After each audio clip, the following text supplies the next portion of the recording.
तो हेलो मेरे प्यारे भाइयों, आप सभी का स्वागत है हमारे इस चैनल प्रदीप इंस्टीट्यूट में। तो प्यारे भाइयों, आज की इस वीडियो में हम क्लास 12th के फिजिक्स का वेरी इंपॉर्टेंट टॉपिक लेकर आए हैं, जो कि बोर्ड एग्ज़ाम 2026 के लिए वेरी इंपॉर्टेंट होने वाला है। तो प्यारे भाइयों, मैं आप सभी को बताना चाहता हूँ कि ये सारे ऐसे टॉपिक हैं जो कि आपके बोर्ड एग्ज़ाम के तहत वेरी इंपॉर्टेंट हैं।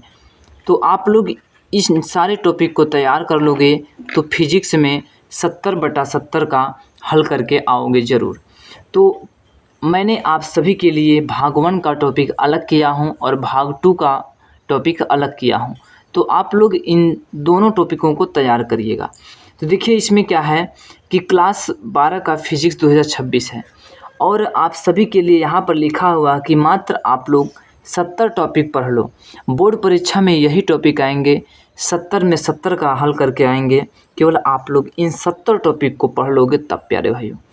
तो देखिए क्या है, आप सभी के पहले टॉपिक क्या है, आप लोग इसको समझिए।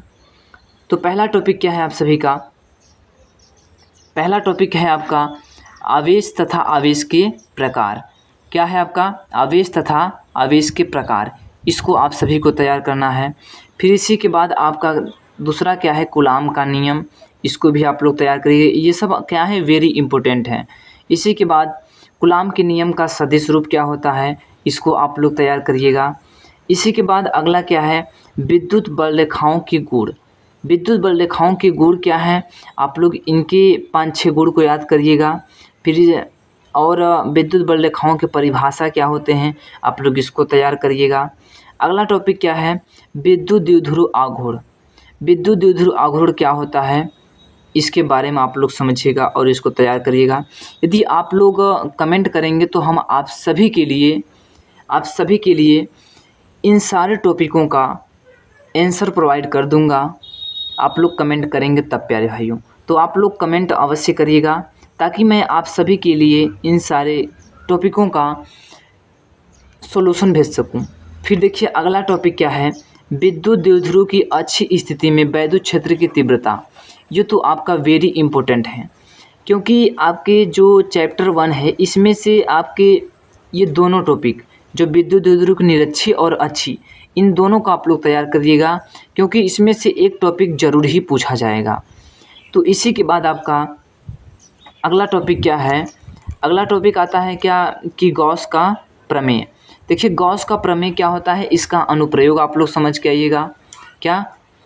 गॉस का प्रमेय और अनंत विस्तार के रेखीय आवेश के कारण वैद्युत क्षेत्र की तीव्रता, ये गॉस के प्रमेय का अनुप्रयोग है। आप लोग इनके तीनों अनुप्रयोगों को अच्छे से तैयार कर लीजिएगा। फिर इसी के बाद अगला टॉपिक क्या है, अनंत विस्तार के पृष्ठ आवेश के कारण वैद्युत क्षेत्र की तीव्रता। देखिए ये क्या है, रेखीय था तो रेखा पर आपको आवेश का वितरण कराना है, उस पर आपको वैद्युत क्षेत्र की तीव्रता ज्ञात करनी है। और इसमें क्या है, आपको एक चादर बना लेना है, चादर अच्छा पृष्ठ, अर्थात पृष्ठ पर आपको आवेश वितरण कराकर उस पर वैद्युत क्षेत्र की तीव्रता याद करनी है। विभव तथा विभवांतर, इसकी आप लोग परिभाषा याद कर लीजिएगा। इसी के बाद अगला क्या है, इलेक्ट्रॉन वोल्ट। इसको आप लोग तैयार कर लीजिएगा क्योंकि ये आपका वेरी इंपॉर्टेंट है। और विद्युत द्विध्रुव की अच्छी स्थिति में विद्युत विभव, इसको भी आप लोग तैयार कर लीजिएगा क्योंकि ये भी आपका वेरी इंपॉर्टेंट है। विभव परिवर्तता की परिभाषा याद करनी है। चालक की धारिता का परिभाषा याद करना है। संधारित्र, ये सारे टॉपिक जो हैं आपके बोर्ड एग्जाम के तहत वेरी इंपॉर्टेंट है। संधारित्रों का समायोजन, इसको तैयार करना है। विद्युत धारा की परिभाषा आप लोग इसको तैयार कर लीजिएगा। ओम का नियम क्या होता है, ये तो आपका वेरी इंपॉर्टेंट है। इसी के बाद विशिष्ट प्रतिरोध तथा प्रतिरोधकता, इन दोनों की परिभाषा आप लोग तैयार कर लीजिएगा। विशिष्ट चालकता क्या होता है, नियम भी आप लोग तैयार कर लीजिएगा। इसी के बाद आता है बायो-सेवर्ट का नियम व अनुप्रयोग इसके 2 हैं, एक पहला एक दूसरा। तो आप लोग केवल दूसरे अनुप्रयोग को तैयार करिएगा, केवल आप दूसरा अनुप्रयोग जो है आप लोग इसको तैयार करिएगा। फिर इसी के बाद क्या है, एम्पियर का परिपथीय नियम। एम्पियर का परिपथीय नियम है तो इसको भी आप लोग तैयार कर लीजिएगा। चुंबकीय क्षेत्र, ये परिभाषा आप लोग तैयार करिएगा। चुंबकीय फ्लक्स क्या होता है, इसका भी परिभाषा केवल आप सभी से पूछेगा। फैराडे के विद्युत चुंबकीय प्रेरण के नियम। फैराडे के विद्युत चुंबकीय प्रेरण के नियम, इसके 2 नियम हैं, तो आप दोनों नियम को तैयार कर लीजिएगा। प्रथम नियम तो जो कहता है फैराडे के जो परिभाषा होगी फैराडे की विद्युत चुम्बकीय प्रेरण की, वही क्या होगी आपकी प्रथम नियम होगी। तो आप लोग इसको भी तैयार कर लीजिएगा। स्वप्रेरण व अन्योन्य प्रेरण, इनमें से एक जरूर पूछेगा। ये आपका वेरी इंपॉर्टेंट है, इसमें से ज़रूर आप सभी का एक ज़रूर पूछेगा टॉपिक यहाँ से। लौह चुंबकीय प्रेरण, ये तो आपका, ये भी आपका क्या है इम्पोर्टेंट, मैं यहाँ पर लिख दे रहा हूँ प्यारे भाइयों। तो ये आपके बोर्ड एग्जाम में अवश्य ही पूछा जाएगा। इसी के बाद क्या है व्हीटस्टोन सेतु व इसका सिद्धांत, जो ये आपका है प्यारे भाइयों, ये आपके तीसरा चैप्टर का है। क्या है? तीसरा चैप्टर का। तो ये भी आपका क्या है वेरी इंपॉर्टेंट, जिसका आप सभी को व्हीटस्टोन सेतु का चित्र बनाना आना चाहिए और इसका सिद्धांत जो है उस सिद्धांत को लिखना चाहिए। फिर इसी के बाद आपका क्या आता है LCR परिपथ। क्या आता है? LCR परिपथ, LC परिपथ, LR परिपथ, CR परिपथ और LCR, ये 4 परिपथ हैं। क्योंकि आपके सिलेबस में केवल LCR परिपथ है, केवल क्या है LCR परिपथ। तो लेकिन आपको LCR परिपथ कब आएगा? जब LC परिपथ, LR परिपथ, CR परिपथ, इन तीनों परिपथों को पढ़ेंगे तब इस LCR परिपथ को जानेंगे। इसलिए आपको इन चारों परिपथों को जानना बहुत ही महत्वपूर्ण है। इसी के बाद अगला टॉपिक क्या आता है? अनुनादी आवृत्ति। अनुनादी आवृत्ति ये भी तैयार कर लीजिएगा। ट्रांसफार्मर, ट्रांसफार्मर में क्या आता है देखिए प्यारे भाइयों, अगला टॉपिक क्या है आपका ट्रांसफार्मर। तो ट्रांसफार्मर में क्या है आपका ऊंचाई ट्रांसफार्मर है और अपचाई ट्रांसफार्मर। क्या है? ऊंचाई ट्रांसफार्मर और अपचाई ट्रांसफार्मर। तो देखिए यहाँ पर क्या है आपका, इसमें क्या है आपका जो है ट्रांसफार्मर में जो है प्यारे भाइयों ऊंचाई ट्रांसफार्मर, इसका आप लोग चित्र जरूर, इन दोनों का चित्र तैयार कर लीजिएगा। चित्र दोनों का तैयार करिएगा और इनमें से ज़रूर एक ज़रूर पूछा जाएगा, इनमें से ज़रूर एक पूछा जाएगा। ये भी आपका क्या है वेरी इंपॉर्टेंट। इसी के बाद आपका 34 नंबर है विस्थापन धारा, इसका भी आप लोग परिभाषा याद कर लीजिएगा। इसी के बाद अंतिम जो टॉपिक है विद्युत चुम्बकीय तरंग की स्पेक्ट्रम श्रेणी। स्पेक्ट्रम श्रेणी जो वामर श्रेणी होती हैं, लाइमन श्रेणी, इन सभी को तैयार कर लीजिएगा। यही आपके 35 टॉपिक हैं जो कि भाग 1 में हैं। इन सभी टॉपिकों को आप लोग तैयार कर लीजिएगा, क्योंकि ये सारे वैसे टॉपिक हैं जो कि आपके बोर्ड एग्जाम 2026 में आने वाले हैं। देखिए प्यारे भाइयों, आपके भाग 2 का टॉपिक स्टार्ट होता है, तो भाग 2 में आप लोग को जितना बताऊंगा केवल आप लोग उतना ही टॉपिक तैयार करिएगा। तो भाग 2 में क्या है उत्तल दर्पण से प्रतिबिंब का बनना। उत्तल दर्पण से प्रतिबिंब का बनना, आप लोग इसको तैयार करिएगा। इनके प्रतिबिंबों को अवश्य जानिएगा। निरपेक्ष अपवर्तनांक क्या होता है इसको भी समझिएगा। कांतिक कोण क्या है, कांतिक कोण को भी आप लोग जानिएगा। और अवतल लेंस से प्रतिबिंब का बनना, अवतल लेंस से जो प्रतिबिंब का बनना होता है, इन सारे केसों को आप जानेंगे तभी आप न्यूमेरिकल को हल कर पाएंगे। इसी के बाद क्या है संपर्क में रखे 2 लेंसों की संयुक्त या परिणामी फोकस दूरी। जो आपकी फोकस दूरी होती है 2 लेंसों को रखने पर, उसको आप सभी को पता करना है क्या होता है। आप लोग इसको तैयार कर लीजिएगा। यदि आप लोग इस वीडियो में कमेंट करिएगा तो मैं आप सभी को इन सभी के जो भी मैं टॉपिक लिखा हूँ इनका आंसर भी आप सभी को PDF के रूप में प्रोवाइड कर दूंगा। तो चलिए प्यारे भाइयों, अगला क्या है अवतल गोली पृष्ठ के लिए अपवर्तन का सूत्र। जो अवतल गोली पृष्ठ का है इसके लिए अपवर्तन का सूत्र, इसको भी आप लोग तैयार करिए। ये आपका क्या है डेरिवेशन है, ये आपका डेरिवेशन है। आप लोग ज़रूर इसको तैयार कर लीजिए क्योंकि ये आपका जो है वेरी इंपॉर्टेंट है। इसी के बाद आपका अगला क्या है उत्तल गोली पृष्ठ के लिए उत्तल गोली पृष्ठ के लिए अपवर्तन का सूत्र। इन दोनों में से एक डेरिवेशन जरूर आएगा, आप लोग इसको जरूर तैयार कर लीजिएगा। इसी के बाद क्या है लेंस मेकर सूत्र। लेंस मेकर सूत्र क्या होता है आप लोग इसको भी तैयार कर लीजिएगा। फिर अगला क्या है प्रिज्म के पदार्थ के लिए अपवर्तनांक का सूत्र। ये तो आपका वेरी इंपॉर्टेंट है, आप लोग को जरूर, और भले ना कुछ पूछे इसमें से, जरूर इसको तो जरूर ही पूछेगा। इसी के बाद अगला टॉपिक क्या आता है संयुक्त सूक्ष्मदर्शी। संयुक्त सूक्ष्मदर्शी क्या होती है, इसकी फोकस दूरी क्या होती है, ये सारा चीज़ आप सभी के बोर्ड एग्जाम में पूछेगा, आप लोग इतना तैयार कर लीजिएगा। इसी के बाद अगला टॉपिक क्या है खगोलीय दूरदर्शी।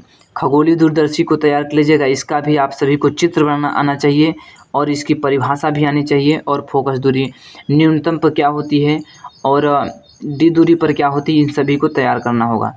हाइगेंस का तरंग सिद्धांत, इसको भी आप लोग तैयार कर लीजिएगा। इसी के बाद अगला टॉपिक आता है आप सभी का हाइगेंस के द्वितीयक तरंगिकाओं के सिद्धांत द्वारा तरंगों के परावर्तन की व्याख्या। आपको परावर्तन और अपवर्तन दोनों की व्याख्या होती है, लेकिन आपको केवल परावर्तन की व्याख्या पता करना है और इसको भी जानना है, क्योंकि यही आपके बोर्ड एग्जाम में आएगा। अपवर्तन की चांस नहीं है, लेकिन इसका चांस बहुत ज़्यादा है। आप लोग इसको जरूर तैयार कर लीजिएगा। इसके बाद अगला टॉपिक क्या है, प्रकाश का व्यक्तीकरण एवं प्रकार। देखिए, प्रकाश का व्यक्तीकरण क्या होता है, इसकी आप परिभाषा ज्ञात करिएगा। परिभाषा और इसकी व्यक्तीकरण जो होती है, इसकी प्रकार कितने हैं, आप लोग इसको भी तैयार कर लीजिएगा। इसी के बाद अगला टॉपिक आता है कला संबंध स्रोत। कला संबंध स्रोत क्या होता है, ये भी आप लोग तैयार कर लीजिएगा। फिर इसी के बाद अगला आता है यंग का प्रयोग। यंग का प्रयोग क्या है, इसको भी आप लोग अवश्य जानिएगा। इसके बाद प्रिज्म के चौड़ाई का सूत्र। अब में इसकी व्याख्या नहीं करनी है आपको, इसकी डेरिवेशन को नहीं करना है आप सभी को, केवल इसकी प्रिज्म के चौड़ाई का सूत्र भर लिखना होगा, क्योंकि आपके बोर्ड एग्जाम में वही है सिलेबस में।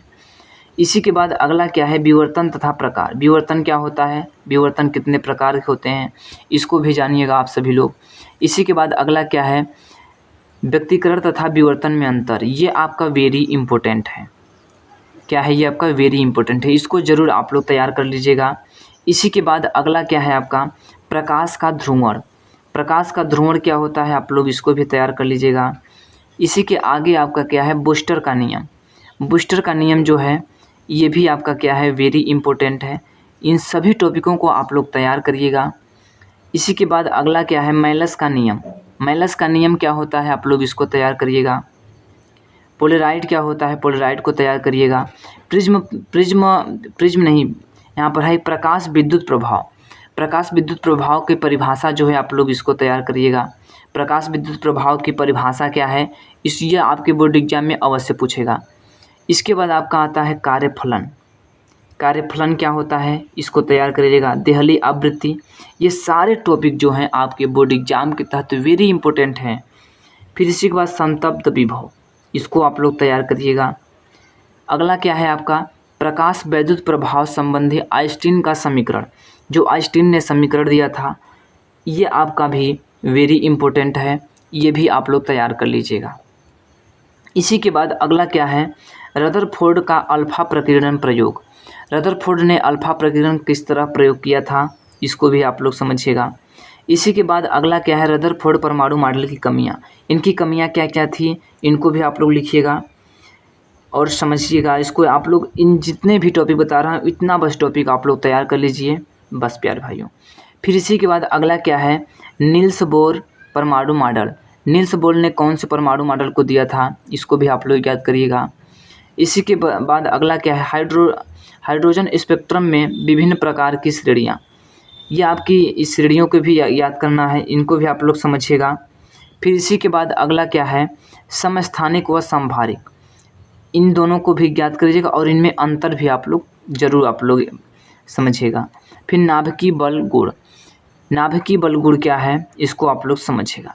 तो देखिए प्यारे भाइयों, आप सभी के लिए मैंने इन 70 टॉपिक को दिया हूँ। बस आप लोग इन 70 टॉपिक को याद कर लो या कहीं से भी आप लोग तैयार कर लो। मैं आप सभी के लिए पूरे गारंटी के साथ कहता हूँ प्यारे भाइयों, आप सभी लोग केवल इतने ही टॉपिक को तैयार कर लो तो आप लोग फिजिक्स में 70/70 का हल कर लोगे। यदि आप लोग कमेंट करिएगा तो मैं आप सभी के लिए इन सभी टॉपिक का आंसर आप सभी को PDF के रूप में समझा सकूं और आप सभी को बताऊंगा। तो आप लोग प्यारे भाइयों, इस चैनल पर यदि नए हैं तो चैनल को सब्सक्राइब कर लीजिए। यदि वीडियो को लाइक नहीं किया तो वीडियो को लाइक कर लीजिए।